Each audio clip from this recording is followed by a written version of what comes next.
had dealings with a male Karen, y'all. So if you want to hear this story, just stay tuned. It's a trip. Just keep watching.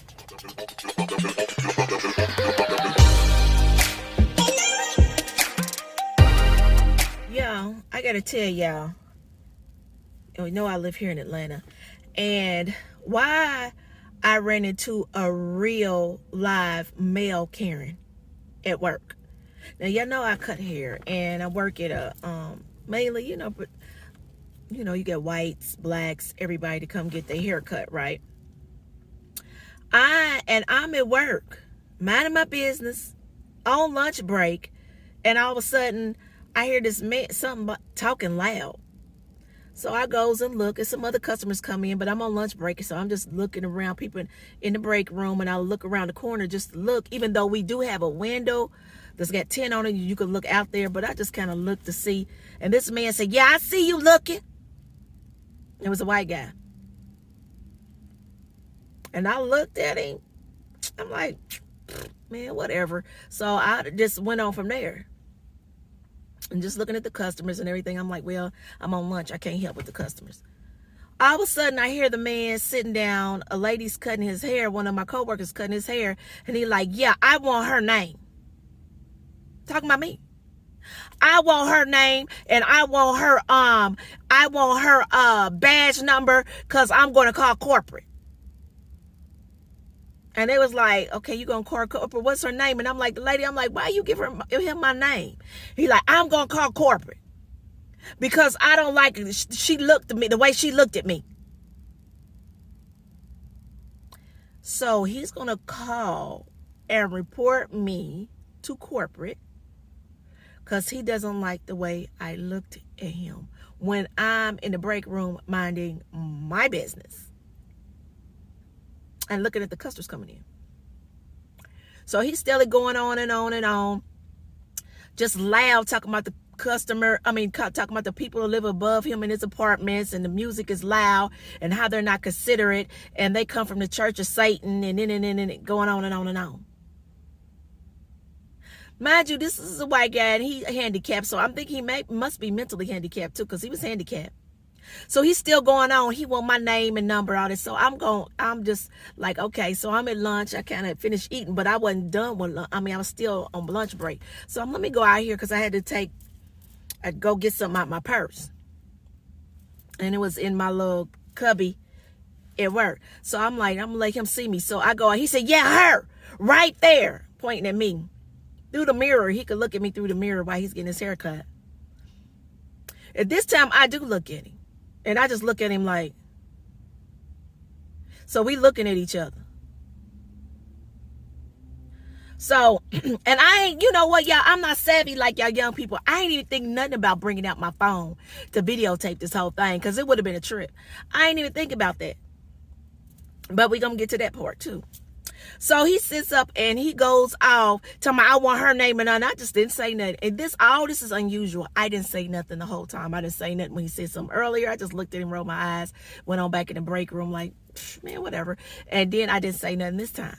So I got what I was getting out of my purse, went back in the break room when it sat down. So I'm just kind of like, he tripping. I want her name. I want her badge number. I'm going to call the corporate because I don't like how she was looking at me, the way she was looking at me.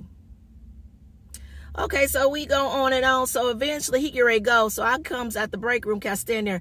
I want, and I heard him standing there. He didn't see me come out the break room yet. And yes, before I go, I want her badge number, and I want her name, because I'm going to report her for discrimination. Because it was discrimination. She discriminated against me. And they're like, "What did she do?" So about this time, my manager, who is a white guy, said, "What did she do, sir? She didn't do nothing to you." "Yes, she did.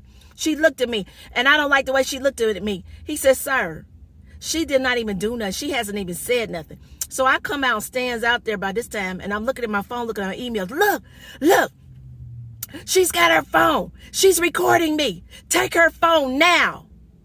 She is recording me. Now, mind you, I'm recording him. Ain't thinking about it. So I kind of smirk, kind of laugh. My manager says, "Sir, she is not recording you. She is looking at her phone." "Yes, she is. I'm about to call 911 now. I'm calling." So he pulls his phone and he about to call 911 on me. At my job, at work. I still ain't said nothing. I kind of laughed. He gonna call 911. And my manager said, are you okay? Do we need to get somebody to help you? No, I'm fine. Ain't nothing wrong with me. He said, sir, she ain't do nothing to you. Yes, she was, and I'm going to call corporate on you too. He said, so that's fine. He said, what's your name? He said, I'm not giving you my name, and I'm not giving you her name, because she didn't even do anything to you. She ain't said nothing to you. She didn't do nothing to you, sir. Are you okay? No, I'm going to call corporate. He said, you know what, sir? You don't even have to come back. So he get an attitude. So he walks out getting an attitude. I'm going to call corporate. So my manager walks out about that time. Don't you even come back. And we like, I'll end this. So my managers start going off, and then he come back in. What is his name? So he didn't even get this full name or anything. But I'm just tripping, y'all, because usually I would say something and click, and it was like they was hoping I didn't say nothing, and I didn't say nothing the whole time. I'm so proud of myself. But I'm saying this to say, look, y'all, these people is crazy through this COVID thing, mentally, whatever. And he was hollering about the people upstairs go to the Church of Satan, and he believe how I am, how I act. I must go to the church. I must go to the Church of Satan too. I go to the Church of Satan. Minding my business, ain't saying nothing. And I'm just saying this, and I ain't trying to be funny. You got to watch who you're around or what people partake in this. Because if I was in the wrong place, and people might have believed what he was saying. Because he just, crying wolf for no reason. Luckily, I was there and I'm around good people, and they didn't accept what he was saying. And they see me. I didn't say nothing the whole time. But y'all gonna have to, I'm telling y'all, y'all gonna have to be careful. Y'all know I live in Atlanta. I'll be saying that all the time. But this is happening everywhere. And these people is losing it. And they past losing it. And it's got to the point where I don't even like to even work around the public anymore, because these people are losing it. Especially these Karens, black and not the black Karen, but these women and men Karens. It's getting to the point of ridiculous. And I always said, oh boy, if I run into one, I'm gonna snap. But I didn't. So y'all be careful and watch yourself around these people, and make sure you got good people around you to don't believe this mess, because these people are really losing their minds. They losing it, and they lost their minds. They can't deal with what's going on out here. Yes, it's hard mentally on all of us, but to take it out on people who ain't done nothing to you, I mean, it's off the chain. So I just had to come on here and let y'all, hear my story about this, because it's crazy.